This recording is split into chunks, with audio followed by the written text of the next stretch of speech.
আমরা এই ধরনের প্রোগ্রামগুলো অবশ্যই এনকারেজ হই এগুলোতে। আমরা চাই এই ধরনের প্রোগ্রামগুলোতে আমরাও কন্ট্রিবিউট করে যেন দেশের বিভিন্ন প্রান্তে স্কুল কলেজ থেকে যেন ট্যালেন্টরা বের হয়ে আসে এবং সমাজের যে উঁচু লেভেলগুলোতে আছে এরা যেন কন্ট্রিবিউশন করতে পারে। আমরা চাই এগুলোতে যেন আমরা ইন ফিউচারও থাকতে পারি আর কি।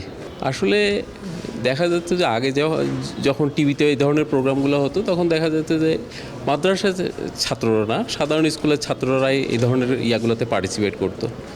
তো এটিএন নিউজের এই ব্যতিক্রম উদ্যোগে যেখানে মাদ্রাসার ছাত্ররা পার্টিসিপেট করতেছে, ইসলামিক মাইন্ডের যেসব ছাত্ররা আছে তারা পার্টিসিপেট করতে পারতেছে, এতে দেখা যাচ্ছে যে এই ধরনের প্রোগ্রামগুলো বাচ্চাদেরকে এই ধরনের অনুষ্ঠানগুলোতে পার্টিসিপেট করার জন্য এবং নিজেদেরকে বিকাশ করার জন্য অনেক বেশি উদ্বুদ্ধ করতেছে। শুধু বাচ্চাদের না, গার্জিয়ানদেরকে অনুপ্রাণিত করবে ইসলামিক মাইন্ডের এবং ইসলামিক প্রোগ্রামগুলোতে পার্টিসিপেট করানোর জন্য। এই ধরনের প্রোগ্রামগুলো চলমান থাকা উচিত, যেহেতু বাংলাদেশ একটি ইসলামিক মাইন্ডের দেশ, ইসলামিক কান্ট্রি।